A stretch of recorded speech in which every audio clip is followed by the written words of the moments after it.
No, yeah, no, 100%, 100%. And here's the thing too, and man, this is the funny thing. Like a lot of fans don't want to hear this probably, but there is really very much an anti-Disney narrative out there right now.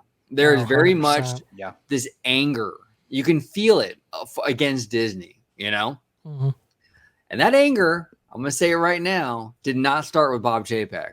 That anger actually started, I think, in my opinion, under Bob Iger. When Bob Iger started swallowing up studios, Marvel, Lucasfilm, Pixar, then Fox, people, I know, especially after the Fox deal, I noticed a lot of animosity in the film community and just in the fandom in general towards Disney. It was kind of building, especially after that Fox deal. And now you have Chapek, who's a lot less likable than Bob Iger, so it's much easier target. But that anti-Disney kind of fervor started under Bob Iger when he started swallowing up these studios, and now we're kind of seeing it come to a head. And that's the truth. You can blame Chapek all you want, but it started years ago. I've seen it for years. A lot of people resent Disney because of what they've done with all these acquisitions. Well, it's not just, like you said, it's not just them acquiring it. It's how they've treated these companies and these franchises and these characters as they have acquired them. And that nurturing process, so to speak, maybe, not everybody has agreed with. Right. And that's kind of started this kind of whole thing where people are kind of looking at Disney in a different light. And now especially over the last couple of months, we've kind of seen here how public perception towards the company and so forth can. I actually agree with 6 Miles Tall. In my mind, I kind of saw it like at the end of the Eisner era, right before Iger came in, is when I kind of saw like where Eisner, had to do what he had to do at the time with the Disney decade and what have you.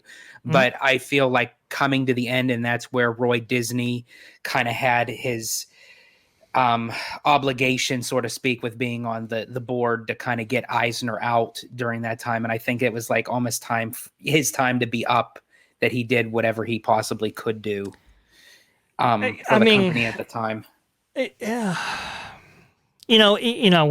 I don't fully blame Eisner. I mean, obviously he was in the hot seat, right? So it's like it falls on him. Don't get me wrong, but he had a lot going on and in a very short amount of time. Frank Wells' death, Jeffrey Katzenberg getting up and leaving, he had a quadruple bypass surgery. He had Disneyland Paris that just completely the company, almost lost, quite a bit from that whole thing. You experience these failures and these things that really affect the trajectory of the company in a very short time span. And it's like, how do you get through that? Would we have necessarily made the better decisions had we been in that same position without the benefit of hindsight? I'm not sure. I mean, that was a lot of weight. I did love, the aspects of like how Eisner was like involved with the fandom. He, walked the parts. He put on his Mickey ears and everything. Like I do and respect the guy for what he did. I'm more so saying like closer like to the end of his term as CEO. Yeah. Because of what you had mentioned, everything that was on his shoulders, there was really nowhere more for him to go at that point. Right. But especially OG, what you had mentioned, I think honestly the Fox deal, like I think out of any acquisition that Iger did, like closer to the end of that Fox deal with was $70 billion in 70 plus billion. And that I really noticed a lot in the fan community. I really noticed a lot of like this kind of like growing kind of anger towards Disney with that deal. You really started to see it starting to bubble up. And then, it came to a head, I think, with Chapek, because Chapek is just so much more unlikable than Bob Iger. Bob Iger, let's be honest, can sell snow to a snowman. The guy is an excellent salesman. He really should get into politics. Absolutely. He's very effective. And I'm not putting him down. I mean, I'm 100%. I mean, he's very effective. He's great with the PR and all that. But what Bob Chapek isn't. And once he handed that over to Bob Chapek, it was chaos. It was absolute chaos because Iger, you started to see the anger kind of bubbling up, but he kind of was able to manage it because of how good of a salesman he was or is. And Chapek isn't that guy. and it just exploded under Chapek. And poor guy, like it was just all of it just came at once, and it was just. But the seeds were planted though with Bob Iger. You see it. The anger with Lucasfilm, the anger with the Fox deal, the anger. You saw it. You know, it was brewing years ago, and it came to a head recently. Yeah, I mean, and you know, there's been some controversy even before, you know, Chapek's involvement, right? As Marty McFly astutely points out, you know, Tim Allen has, I mean, I think we were having a conversation about this, OG, before the show as well. Tim Allen, Last Man Standing, right? We actually decided that specifically, how that show was canceled. And, you know, there are reasons for that, right? Roseanne, obviously. I mean, I think a lot of this, you know, I will agree with you, George. I think there was a certain trajectory that the company was shifted in the later year of the Eisner years. But, you know, it was Iger's specific prerogative to take the company in a more non-political, neutral direction and become very partisan. And when you do that, when you do become partisan, well, the other part, right, the other, you know, factions, they don't necessarily like that, right? And now you've become this kind of almost divisive company. In how you've handled some projects and things. And yeah, like you said, OG, I mean, that momentum was building, especially from Lucasfilm and then the Fox deal. Yeah. You know, a lot of people aren't necessarily thrilled with how Disney has kept these franchises going in the directions that they've gone in and so forth. And it's we're starting to see it a little bit more and more now, unfortunately. You know, chickens have come home to roost in multiple ways. No, they absolutely have, and it's very easy to kind of look back at the XCO and go, "Oh man, times were better." They were, but when you plant seeds, sometimes you don't see the sprouts, so to speak, for many years. And you just have a pile of fertilizer. That's all you got. You're looking at dirt for a long time, and right now, a lot of this stuff is starting to show. The seeds that Iger kind of planted. You see a lot of it with China. You know, I mean, you know, YouTube, I don't want to get too into China because of YouTube, you know, but a lot of that. But in a way, that was his baby, so to speak. That was his baby. I mean, like, that was like his main, like, focus on like what to do. And again, not to get onto the subject matter of it too much, but I mean, like, but it's to the point where I think if that wasn't so much of a main focus, that's what kind of hurt in the long run. And then you pass it off from a pandy and a shutdown. It's like, okay, here you go, Chapek. You know, here's everything that I just did, and I'm handing it to you. Go forward with it. You know, and it's like, you know, I think it's also the manifestation of these kind of things, like the Eisner years, the later Eisner years. I think they manifested themselves in kind of the physical reality, the kind of experiences that we were experiencing in like the parks and even the content that was being produced. It was definitely a reflection on Michael Eisner, right? Whereas the warning signs with the Bob Iger era weren't maybe necessarily as overt or obvious, right? And you know, as juxtaposed to those later Michael Eisner years. And I think it gave people a false sense of security, you know, surrounding the direction of the company.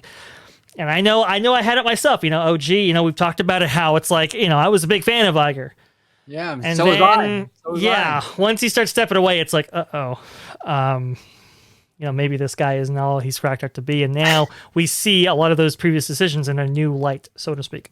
Right. Well, it's like relationships, you know. It's like relationships. Sometimes you're in a relationship and you're oh, everything's kind of cool, it's fine, and then you don't really realize maybe how bad it was until you break up and kind of see things from an outside perspective, you know. And that's kind of how it is with Bob Iger. Like, I respected the man, I still respect the man, but when we were in the relationship with Bob Iger, I was like, this is fantastic, this is great. But once now we did the breakup and kind of looking at a little bit of a distance, you start to realize like it wasn't so perfect. There were a lot of seeds planted under that Bob Iger tenure that were not good. A lot of stuff we're seeing now is really those decisions kind of coming, like you guys said, to roost, you know. And it's easy to blame Chapek, a bald man bad. He's the bad guy. But this stuff is years in the making, you guys. Years in the making. I think it's interesting with 6 Miles Tall. He says, until D23 comes, we really haven't seen the Chapek era yet. And in a way, that is kind of true, because we have not seen Chapek literally by himself. You know, he had, as OG called him, Big Daddy Iger, you know, standing right beside him. And it's like, this is where he's going to have the spotlight. But could that go for the good or the bad because of all the backlash that's coming? But again, I've said it before and I'll say it again. I think if they bring him and DeMauro out at the same time, there's going to be a little less tension, you know, on that notion. Yeah. Yeah. The D23 thing, and it's so frustrating because I feel like he's gonna blow it, and unfortunately, because I want Disney to succeed. I am not. A lot of fans and a lot of people, from what I'm hearing inside the company, are rooting for his failure. I am not. If Chapek fails, the company fails. I want to see Chapek do well, you know. But I have this gut feeling that he's gonna kind of do Chapek is gonna be very Chapek-y at D23. You think we're gonna get another Target? Yes. Well, yes, that kind of stuff, and just him going up there and reading the teleprompter. He's got to change that. He's got to change that. He's got to be different. He's got to go. I would love to see him walk out. What better way? Come out with like a vacation Hawaiian style button shirt with some short khakis on and a moss ears, and maybe like holding a Mickey ice cream bar or something. Like loosen up a bit. Loosen up, get off the script. I'm telling you, I'm sure Chapek. Look, I gotta tell you guys real quick. He did a commencement speech at I think it was the University of Indiana. I don't know if that's the official name, right? But it was just a few weeks ago, and it was scripted. But when he was kind of doing his thing, you could tell there's a spark of like this genuine person, this really genuine, nice guy in him. And even the graduates were kind of taking a liking to him. You can tell they laughed at some of his jokes, and they didn't hate the guy. I think if he just got off the script and just kind of really let that full Chapek, the person his wife sees, that person's kids see, just let the fandom see that Bob Chapek, I think he'll be fine. You can really sense it. It's in there. He's just scared to break off that teleprompter, and he really shouldn't be.